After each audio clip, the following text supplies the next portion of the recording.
Charisma is used to describe someone who has the ability to attract and influence others due to their charm, their personality, and their magnetism. We want to be charismatic, and it's so easy to think that you need to be born with charm in order to be charming. But I like to believe that being charismatic is a skill, one that anyone can learn and get good at with practice. Welcome back to the It Girl Playbook. I've been on a mission to become more charismatic, as one of my goals for the year was to become a better people's person. And so with that said, I'm taking you along the journey to share everything that I've been learning. And in today's episode, we're going to discover your unique charm and how to leverage that into becoming more charismatic. Everyone can be charismatic, but not all charisma is created the same. Just because you're naturally quiet or introverted, it doesn't mean that you cannot be charming. But what it does mean is that your charm may look different from someone that is more outgoing. Simply put, charisma looks different on different people. And so I want to introduce you to the charisma matrix. You may not have heard of it because I made it up. On one spectrum, we have your presence. Are you naturally more soft and receptive? Or are you more bold and commanding? On the other spectrum, we have your expressive style. Are you naturally more reserved, quiet, and mysterious? Or are you naturally more outgoing and expressive? There is no right or wrong answer, just whichever describes you best. Depending on the combination, you may find yourself fitting into one of the 4 archetypes. The first archetype is the Enigma. She is mysterious, unreadable, and therefore intriguing. She's also soft, she's kind and receptive, but she keeps to herself. She isn't loud and doesn't overshare, but not in a way that seems cold or closed off. She's just selective with who she lets in, intentional with what she says, and that's what makes her so captivating. Think Angelina Jolie or Bella Hadid. These are 2 individuals who, despite their celebrity status, are more reserved, and there's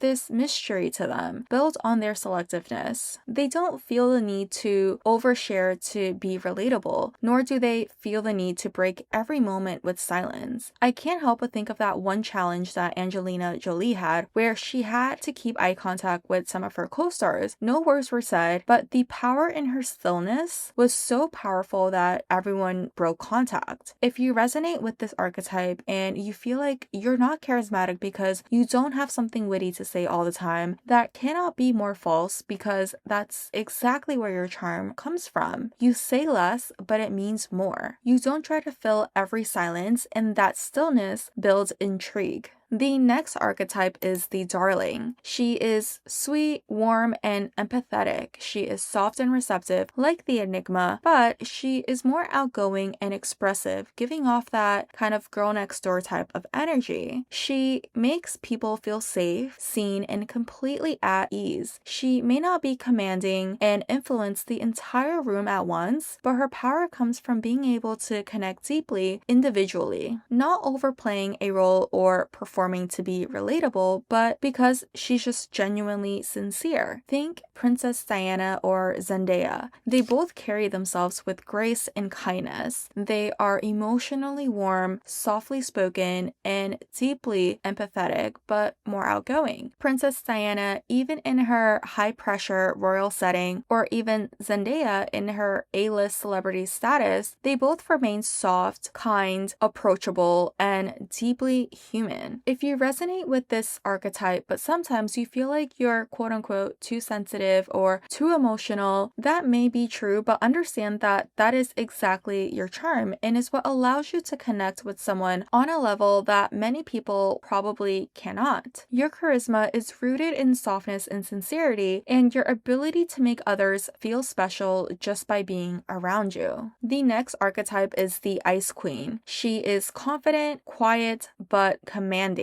She's bold, but not in a way that's loud, mysterious, but not out of insecurity. Everything she does is intentional. Her words, her movement, and even to her absence. She knows exactly when to speak and exactly when to let silence say it all. If you resonate with this archetype, you might be able to relate to Miranda Priestly from The Devil Wears Prada. She's not very outgoing, especially if the work doesn't call for it, and she generally keeps keeps to herself outside of what is necessary, but when she does speak, it's with precision and it holds so much power, not from raising her voice, but because her presence and authority is so commanding. If you resonate with this archetype, your charisma comes from your restraint. You don't reveal everything, nor do you over-explain because you're not afraid to be misunderstood. You don't fight for attention because your presence alone holds weight. There might be a cold elegance to you, built from a calculated distance, whether intentionally or indirectly, just because you're so focused on goals, but regardless, it makes people work to be in your world. And that's the point. You don't chase, you choose. You make people rise to the standards you set, and although it can be challenging, people are drawn to it because it requires them to hold themselves to higher standards. Last but not least, we have the fourth archetype, the diva. She is bold and expressive. She lives for the attention, but in a good way. She seems to captivate the entire room, not trying to impress and definitely not out of desperation, but because her confidence is so contagious and her presence is just so impossible to ignore. She's bold in the way she speaks and how she moves and how she dresses even. She knows how to be playful and even dramatic when the time calls for it. You may see parts of yourself in characters like Harley Quinn or Cruella. They're bold, carefree, wild even, but at the same time captivating and definitely unforgettable. Or a less chaotic example, we have Elle Woods. She's bold and expressive in her own ways with her pink, her fashion, and her refusal to be underestimated. If you resonate with this archetype, your charisma comes from your boldness and your emotional freedom. You express yourself freely and fully, and that's exactly what makes you so alluring. You draw people in because everyone else is always following the rules, caring what to say, and tending to what others people think, and as a result, censoring themselves. But you don't. Not because you're rude, but because you're not afraid of being honest and standing your ground and standing on what you believe in a way that's rebellious, but at the same time, genuine because it's just who you are. You draw people in because you embody the very essence of who they want to be. Someone who can just be themselves freely and fully, not care about what others think, and just have fun with it. Each of these four individual archetypes represents a unique charm, but all charming nonetheless. There is no one way to be charismatic. It's easy to think we're not charming in the same way when you're comparing yourself to someone who may be more mysterious or more commanding or more outgoing, but instead of focusing on the areas that you think you lack, focus on your strengths and build on that. Yes, charisma is a skill that can be learned and improved, but at the same time, it's also an art that you can only fully master by making it your own. I hope that this episode encourages you to see that you don't need to change who you are to be charming or magnetic. You just need to understand and study your own strengths so that you can use it to your charm. That's it for today. Thank you for tuning in. If you want to join the conversation or have suggestions on upcoming episodes, be sure to join the It Girl newsletter. I hope to see you in the next one, and in the meantime, as always, stay hot. Bye!